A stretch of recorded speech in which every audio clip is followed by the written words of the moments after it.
Vivian Hartwell watched Grant Mercer's truck disappear beneath the storm, then ordered her driver to leave him stranded beside the flooded highway. She believed humiliating a dismissed operations director would prove nobody was bigger than her company. By sunrise, however, Vivian's $90 million acquisition was collapsing.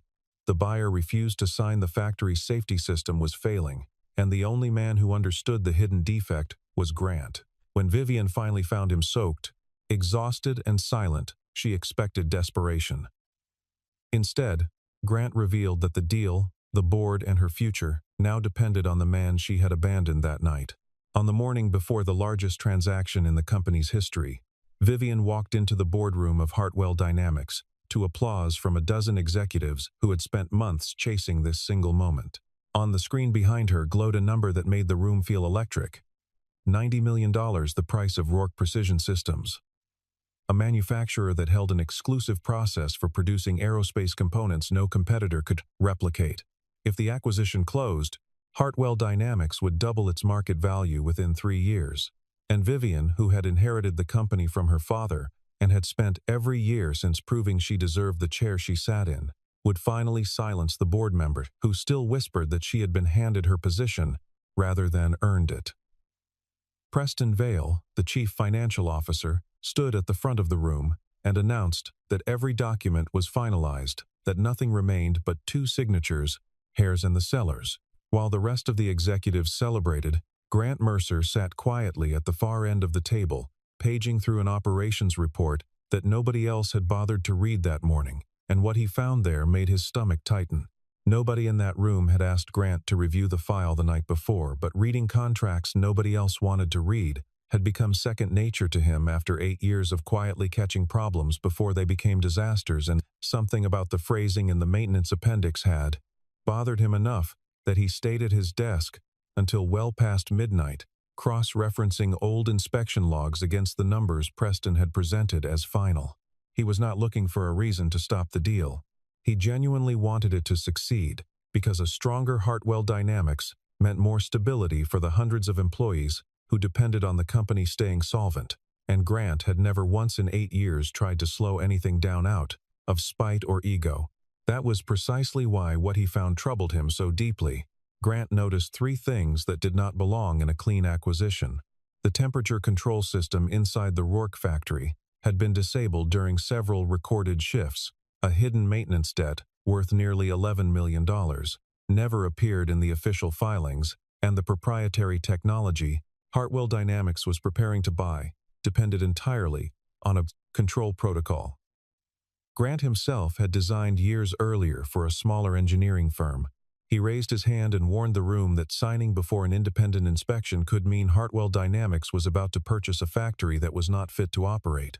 Preston knocked him immediately in front of the entire table, reminding everyone that Grant managed operations, not mergers, and had no business second-guessing a deal built by people with actual financial expertise. Vivian asked for evidence, but the critical files Grant needed had already been quietly removed from the shared system, so he was left standing on instinct and years of technical judgment with nothing printed in his hand to prove it.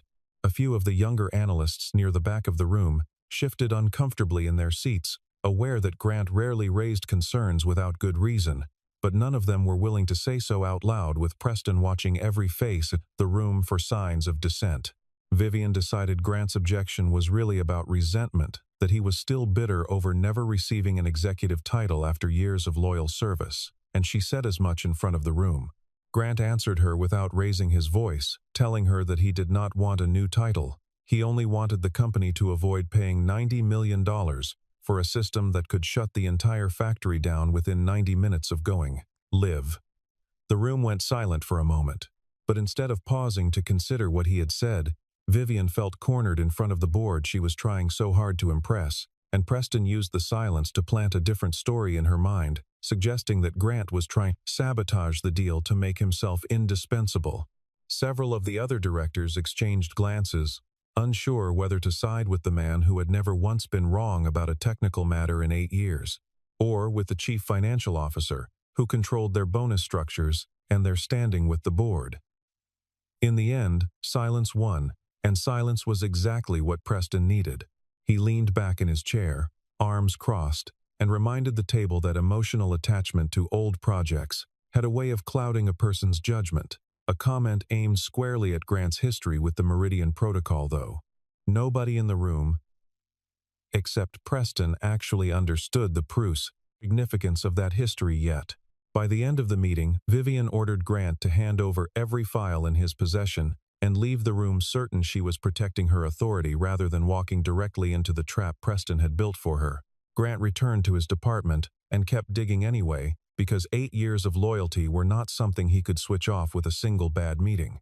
He found an older maintenance record, proving the Rourke factory had suffered a severe overheating incident in the past, an incident buried by quietly reclassifying its file code so it would never appear in a standard search. He sent an urgent report directly to Vivian's inbox, but Preston intercepted it before she ever saw it, then rewrote the message to make it sound like a threat, implying that Grant would refuse to help with the transition if the deal moved forward without him. At the same time, Marla Keene, the chairwoman of the board, was pressing Vivian hard, warning that a rival conglomerate was prepared to buy Rourke Precision Systems outright if the contract was not signed by 9 o'clock the next morning, and that failure to close would force the board to reconsider who should be running Hartwell Dynamics at all. Preston insisted that Grant was exploiting this exact pressure to force Vivian into a corner, and by the time she summoned Grant to her office that evening, she had already decided he was the problem rather than the warning. Grant explained calmly that his report had clearly been altered before it reached her, and he asked for permission to speak directly with Douglas Rourke or to inspect the factory overnight before anyone signed anything. Vivian refused, worried that a sudden inspection request would make Hartwell Dynamics look financially unstable in front of the seller, and the conversation quickly turned into an argument neither of them expected. Grant reminded her that he had once single-handedly prevented a $32 million product recall without ever asking for recognition, and Vivian answered that his past contributions did not entitle him to obstruct the company's future now. Vivian's office was quiet, except for the rain beginning to tap against the window, and for a moment, Grant considered simply apologizing and letting the matter go the way he had let so many disagreements go over the years for the sake of keeping the peace. But he thought of the falsified maintenance code, the $11 million debt hidden from the filings, and the workers who would show up for their shifts at a factory nobody had properly inspected, and he decided that this was not a moment to stay quiet just to avoid an uncomfortable conversation. He tried one more time, laying out the timeline of the overheating incident as clearly and calmly as he could, but Vivian's attention kept drifting to her phone, where Marla's messages about the rival buyer were arriving one after another, each one sharper than the last. Grant realized in that moment that she was no longer listening to reason, only to fear, so he set his employee badge on her desk and told her that if she signed without inspecting the system first, she would not be buying a company the next morning. She would be buying a financial bomb with a timer already running. Vivian heard it as the final act of insubordination rather than a final warning, and she suspended him on the spot, ordering him to leave the building immediately, while thunder rolled outside the windows and rain began hammering the glass. Grant left the headquarters in his old pickup truck as the storm intensified across the city, and by the time he reached the outskirts of town, the main roads were already flooding. His truck stalled on a low stretch of highway after water reached an exposed electrical component, and when he called for roadside assistance, he was told the wait would be at least 3 hours in weather this severe. It was at that exact moment that Vivian's sedan passed along the same stretch of road, carrying her and Preston toward the hotel where Douglas Rourke was staying ahead of the signing ceremony scheduled for the following morning. Grant stood in the downpour and waved toward the car, hoping someone inside would recognize him and stop. The driver started to slow down, but Preston immediately warned Vivian that Grant might simply be trying to force a confrontation or delay her meeting with Douglas at the worst possible time. Vivian hesitated behind the tinted glass, watching Grant, standing soaked in the headlights with a briefcase clutched against his chest, the same briefcase that held the technical files, proving exactly what he had tried to warn her about that morning. He did not beg or run toward the car. He simply lifted the case slightly, signaling that he was carrying something that mattered, but Preston kept pressing, telling her that if she stopped now, Grant would learn that manufacturing a crisis was all it took to control a chief executive. Vivian gave the order to keep driving. The sedan rolled past him, throwing a wave of dirty water across his legs as it went, and in the rearview mirror, Vivian watched Grant grow smaller and smaller until the rain swallowed him completely. For a few seconds, something like guilt moved through her chest, but Preston quickly steered her attention back to the $90 million deal, and the executive chair Marla Keene had all but threatened to take away from her. He reminded her gently, and with practiced patience, that a chief executive who stopped for every inconvenience would never survive a single fiscal quarter, and Vivian, exhausted and desperate to believe someone was still on her side, chose to let his words settle over the discomfort, rather than question where that discomfort had come from in the first place. Grant found shelter under the collapsed awning of an abandoned gas station, his phone battery dying fast, and when he tried calling Tessa Whitmore, the company's lead counsel, the call dropped before she could pick up because the signal out there was almost non-existent. The gas station owner, an older man named Walter Pruitt, offered Grant a folding chair and a cup of instant coffee gone lukewarm hours earlier, and the two of them sat together listening to the wind rattle the loose metal roof above them. Walter asked what kind of work required a man to be out on a night like this, and Grant found himself explaining almost to himself, as much as to Walter, that he had spent 8 years building systems designed to keep people safe, only to watch a room full of executives decide that safety was negotiable the moment it stood between them and a headline. Walter did not offer much in the way of advice, but he nodded slowly and said that in his experience, people only valued a warning after it had already come true, and by then it usually cost more than anyone wanted to pay. He mentioned that he had run this station for nearly 30 years and had seen plenty of people pass through during storms, just like this one. Some of them stranded by broken cars, others stranded by broken trust. And in his experience, the second kind always took longer to get back on the road. Inside the briefcase sat the last surviving copy of the evidence, proving Preston had concealed a dangerous incident at the Rourke factory. And as Grant sat alone in the cold, he understood that Vivian's decision to leave him on the road was not an impulsive mistake made under pressure. It was proof of exactly how little trust remained between them after 8 years of him quietly protecting a company that barely remembered his name. He shut his phone off to save what little power was left and decided he would not keep chasing after someone who clearly did not want to be reached, not that night. Miles away inside the Rourke factory, a warning light on the temperature control panel began blinking in the dark, unnoticed by anyone at all. By 6 the next morning, Vivian arrived at the Rourke factory to prepare for the signing. The mood outside, still buzzing with confidence, as financial reporters gathered near the entrance and board members joined by video call to witness the moment their company doubled in value. Douglas Rourke walked into the signing room without a pen in his hand, and the first question out of his mouth was where Grant Mercer had gone. Vivian, caught off guard, told him that Grant was no longer part of the transaction, and Douglas immediately refused to sign anything at all. He revealed that the core technology at the heart of the factory ran on something called the Meridian Protocol, a system Grant had personally developed years earlier, while working for a small engineering firm, long before Hartwell Dynamics existed, and without Grant's direct authorization, no transfer of that protocol could legally take place. Preston insisted the company could simply hire another engineer to handle the transition, but Douglas cut him off with a cold laugh and explained point by point why that was impossible. Grant was the only person who still held the original authentication key. The protocol could not be reverse-engineered before the handover deadline. Any attempt to operate the system without proper procedure risked a shutdown under federal safety regulation, and the contract itself required Grant's personal signature on a final integration certificate that nobody in the room had ever mentioned to Vivian. Tessa quickly pulled the master file and discovered that the exact page referencing this requirement had been quietly removed from the version Preston had originally sent to Vivian for review. Douglas had built Rourke Precision Systems from a single leased warehouse 30 years earlier, and he had long ago learned to distrust buyers who moved quickly and smiled too easily.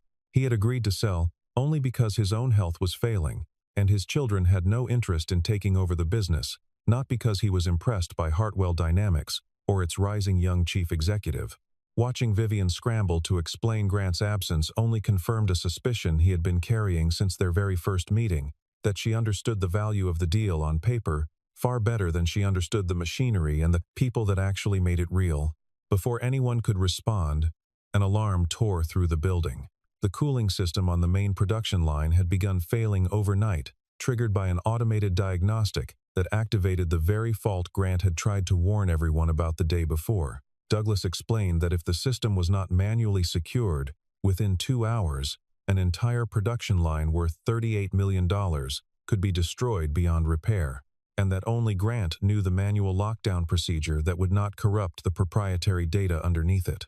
Marla appeared on the video screen and demanded that Vivian find Grant, immediately warning her flatly that she had 9 hours to either bring him back or start preparing to hand her chair to someone else. Vivian called Grant's phone, but it went straight to nothing. She turned to her driver and asked exactly where they had last seen him, and the driver hesitated before quietly reminding her that it was Vivian herself who had ordered him to keep driving past Grant on that flooded road the night before. The drive back along that same stretch of highway felt longer than it had the night before, even though the storm had passed and the sun was already climbing over the flooded fields on either side of the road. Vivian gripped the wheel, tightly replaying the sound of her own voice, ordering the driver to keep going, and for the first time she allowed herself to wonder what kind of person gives that order without a second thought. Reporters outside the building, still unaware that anything had gone wrong, continued filming footage for what they assumed would be a triumphant announcement. While inside the walls, the temperature readouts on the production floor climbed past levels the engineering team had never seen outside of a stress test.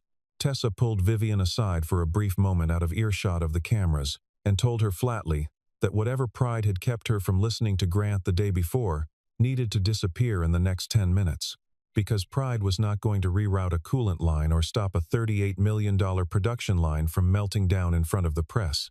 The entire room fell silent as the truth settled over everyone at once, and for the first time since she had taken over the company, Vivian understood that the crisis threatening to end her career had started the moment she chose pride over a man standing in the rain. Vivian got into her car alone and went looking for him herself. The storm had passed, but many of the roads were still half flooded, and she retraced the exact route from the night before, until she found Grant's old truck still sitting abandoned on the shoulder, though Grant himself was nowhere in sight. What she did find was his company jacket left behind to cover part of the stalled engine, an 8-year service pin still fastened to the collar, and holding it in her hands brought back memory after memory she had spent the last 12 hours trying not to think about. She remembered the time he worked 36 hours straight to save a factory from permanent closure, the time he quietly absorbed blame that belonged to an entire engineering team rather than let them lose their jobs, the time he turned down a bonus so the company would not have to lay off 6 longtime employees, and the fact that in all those years, he had never once used any of it as leverage against her. She eventually found him at the abandoned gas station helping the owner repair a broken generator, still without his jacket, still cold, and clearly exhausted from a night with almost no sleep. Vivian asked to speak with him privately, and at first she tried using the same commanding tone she always used at work, explaining that the factory was in danger and that he needed to come back immediately. Grant asked her plainly whether she was asking him to return as an employee, or simply as a tool to rescue a deal she could no longer close without him. When she said the company needed him, Grant answered that the company had needed him since yesterday morning, and that she only needed him now because she had just discovered she could not sign a check that required his signature too. Vivian offered him money, a promotion, a share of the company, and Grant turned down every single one of it, telling her this had stopped being about money the moment she watched a man stranded in a storm and decided her authority mattered more than his safety. He explained without any anger in his voice that he had spent his whole career being useful precisely because he never asked for much in return, and that if he accepted a payoff now, it would confirm the very thing Preston had always whispered about him, that his loyalty had a price, and someone had simply never bothered to pay it before. He agreed to come back only under 3 conditions: that he receive full authority to inspect the factory and pause the transaction if necessary, that Tessa be given complete access to every financial record connected to the deal, and that Preston be barred from touching any system or document until the investigation was finished. Vivian, with almost no leverage left, agreed to all 3 without argument. As they drove back toward the factory, neither of them spoke for several miles. Grant stared out the window at the water still pooled in the ditches along the roadside, and Vivian kept glancing at him in the mirror, searching for some sign that the man beside her still trusted her even slightly. She found none, and she decided not to pretend otherwise. Instead, she simply drove, letting the silence sit between them exactly as heavy as it deserved to be. And somewhere along that quiet stretch of road, she began to understand that rebuilding trust would take far longer than closing any deal ever had. Grant walked back into the factory, still wearing the same rain-worn clothes from the night before, and the same executives who had mocked him in the boardroom 2 days earlier now stood waiting in complete silence. Preston tried objecting to handing operational control to a man who had technically been suspended, but Grant ignored him entirely and asked Douglas to confirm his authority under the Meridian Protocol in front of the full board. Douglas confirmed it without hesitation, stating clearly that Grant had the legal right to halt the entire system the moment he identified a safety risk. Grant immediately ordered the operations floor evacuated and switched the production line to manual control, splitting his engineering team into 3 groups, one isolating the overheating system, one securing the proprietary design data, one inspecting a coolant valve, whose readings had clearly been falsified. Vivian tried to stay involved in the technical decisions, but Grant asked her to remain outside the restricted zone, and for the first time in years, she found herself watching someone else run a room that had always belonged to her. What Grant discovered was not an accident. A hidden line of code had been inserted into the monitoring system specifically to delay the warning alert by exactly 12 hours, just long enough for the deal to be signed, before anyone noticed the danger underneath it. And the only person with recent access matching that timeline was Preston.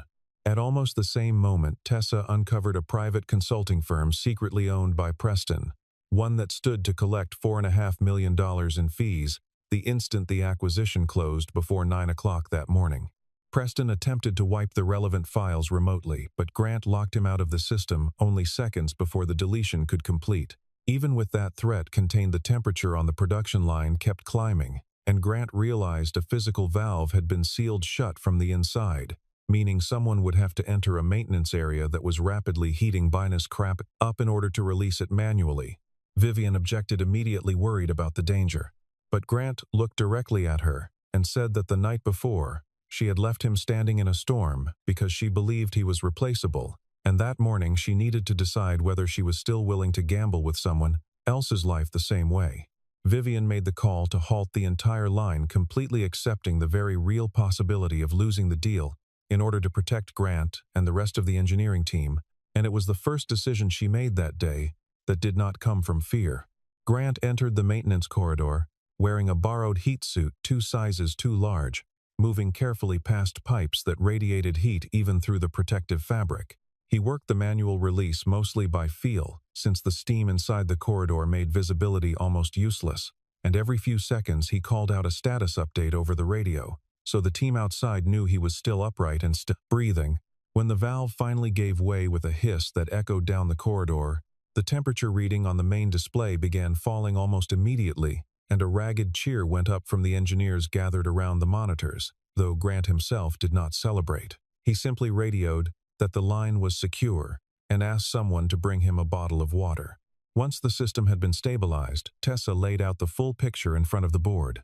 Preston had secretly partnered with a group of shareholders inside Rourke Precision Systems to inflate the company's value far beyond what it was actually worth, since the real value of the business, once accounting for the overdue maintenance and the deteriorating production line, was closer to $68 million rather than $90. The remaining $22 million gap was designed to be quietly funneled through a chain of shell companies once the sale closed, and Preston had already prepared a falsified report meant to pin the entire disaster on 20 Cell, Grant afterward painting him as a careless manager who failed to warn leadership in time. The only reason the plan hadn't worked was that Grant understood both the old system and the new one well enough to see straight through it, which was exactly why Preston had spent weeks pushing Vivian toward firing him before the deal could close. Security detained Preston at the building entrance on Tessa's orders as he attempted to leave, and almost immediately Marla tried distancing herself from the entire situation, insisting publicly that the failure was Vivian's alone for not personally verifying the paperwork. With the board now facing the very real possibility of removing her, Marla proposed a quiet arrangement instead, offering to let Vivian resign gracefully, while the board pushed forward with the deal at an adjusted price. and buried the scandal entirely rather than let it become public. Grant understood immediately that the board wasn't trying to protect the truth, only its own reputation, and he revealed that he had personally backed up every piece of evidence inside the same briefcase he had been carrying the night. Vivian's car drove past him in the rain. If Hartwell Dynamics tried to cover up what had happened, he would take that evidence directly to federal regulators himself. Marla threatened him with legal action for allegedly stealing company property, but Grant calmly pointed out that documents involving worker safety violations and financial fraud were never protected under any internal confidentiality agreement to begin with. Douglas sided with Grant without hesitation, stating flatly that he would cancel the sale completely unless the board removed Preston and opened an independent investigation into what had actually happened. Tessa laid out the paper trail in careful order, showing how Preston had routed payments through a consulting entity registered under his sister-in-law's maiden name, a detail so carefully hidden that even the company outside auditors had missed it during the previous year's review. She explained that Preston had timed the scheme around the acquisition deadline, specifically because rushed deals rarely receive the same scrutiny as deals given proper time, and Marla's insistence on closing before the rival buyer could act had played directly into his hands, whether she realized it or not. For the first time since the crisis began, real power in the room had shifted away from the executives, who once dismissed Grant as nothing more than a technician, and toward the very man they had left standing in a storm 2 nights earlier. Marla demanded that Vivian vote alongside the board to quietly remove Grant and bury the fraud once and for all, promising that if she agreed, her position as chief executive would remain untouched. If she refused, Marla warned that an emergency vote to remove her from the company entirely would begin immediately. Vivian looked over at Grant, who made no attempt to defend himself or persuade her one way or another, and all he said was that the night before she had made one choice, and that morning she was being given the chance to make a different one. She thought back to the image of him standing in the downpour as her car pulled away, and she realized that for years she had believed leadership meant never appearing vulnerable, when in truth it was that exact fear of losing power that had made her so easy for Preston to manipulate in the first place. She remembered her father telling her once, long before she ever sat in his chair, that a company's balance sheet would always recover from a bad quarter, but a broken promise to the people who kept the lights on was a debt that never fully cleared. She had dismissed the advice as sentimental back then, something a founder said to sound wise in front of new hires. Now, standing in a room where her career and her conscience had finally collided, the words felt less like sentiment and more like a warning she had ignored for far too long. Vivian rejected Marla's offer outright. She stood in front of the board, Douglas, and the company's legal counsel, and disclosed the entire fraud without holding anything back, publicly accepting responsibility for ignoring Grant's warning, suspending him without cause, and leaving him stranded in dangerous weather, rather than taking 30 seconds to hear him out. She told them plainly that she was prepared to lose her position if that was the price of telling the truth. Marla immediately called for an emergency vote. But before the results could even be tallied, Douglas stepped forward with an entirely new offer, agreeing to sell Rourke Precision Systems for $67 million, $23 million less than the original price, but only under a new set of conditions. He required that Grant personally oversee the entire integration process, that Vivian remain as chief executive throughout the restructuring period, that an independent committee investigate every member of the current board, and that Hartwell Dynamics formally commit to prioritizing worker safety rather than simply cutting costs wherever possible.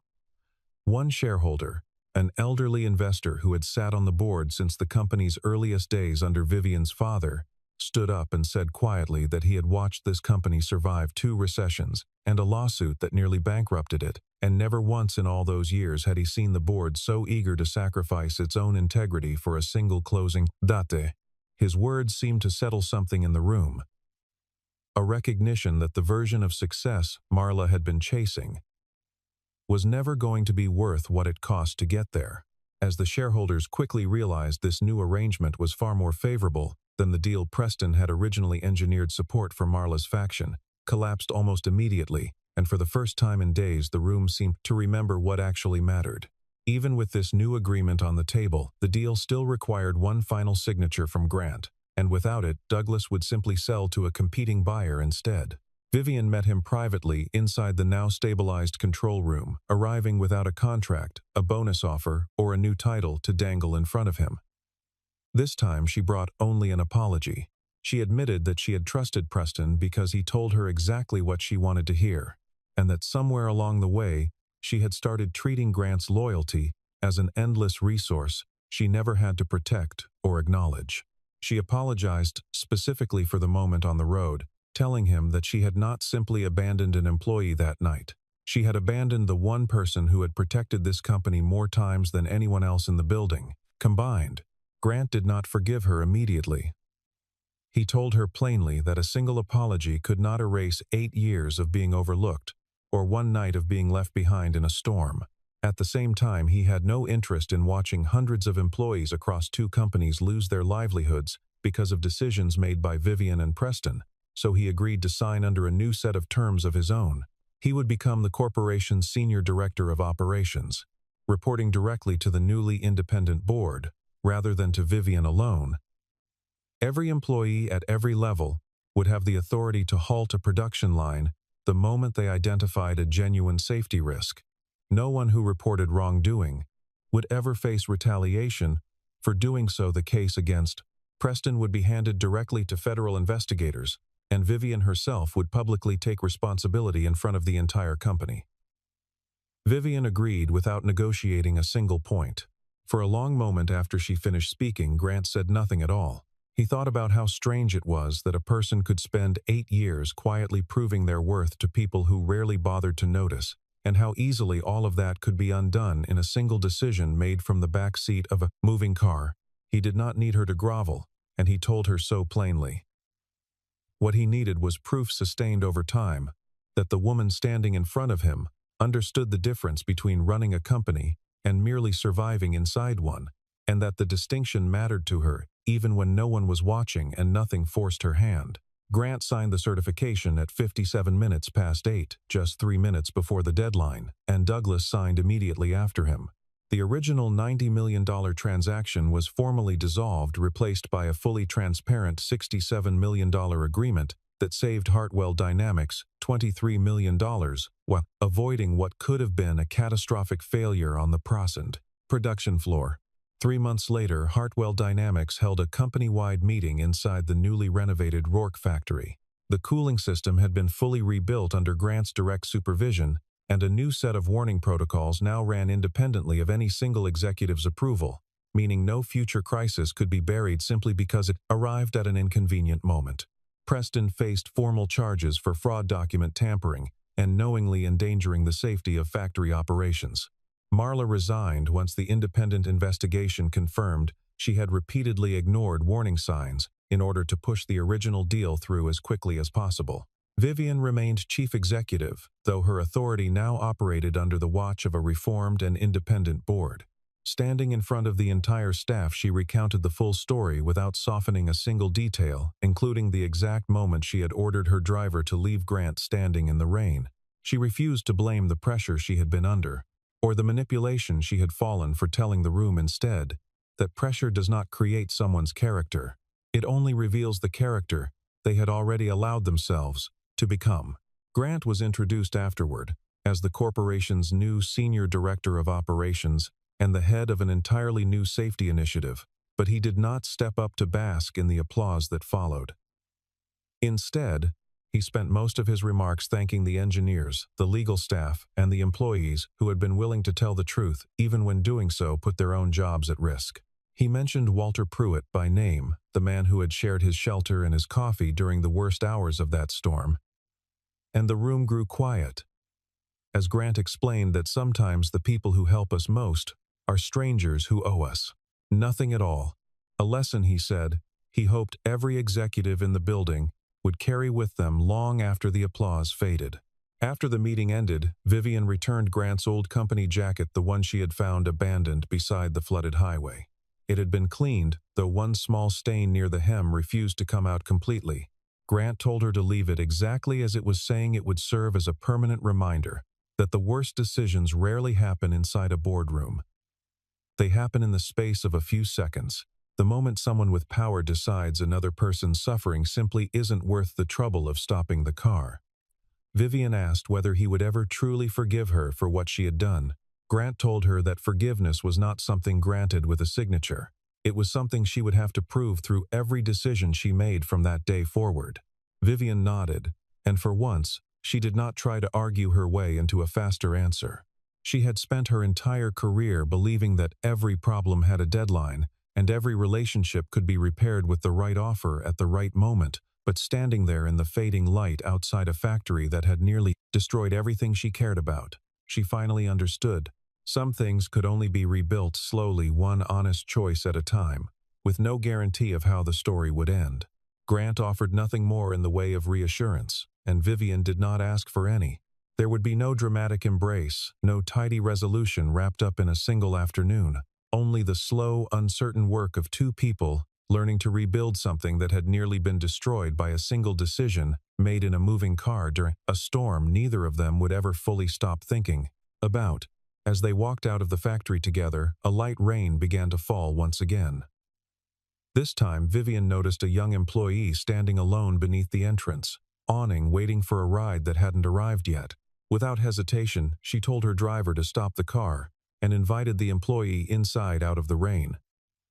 From a distance, Grant watched the whole exchange and gave a small, quiet nod, recognizing in that simple gesture the first real proof that something in Vivian had genuinely shifted, not because a contract required it, but because she had chosen it on her own. The story closed on the image of a car moving forward through the storm, no longer leaving anyone behind.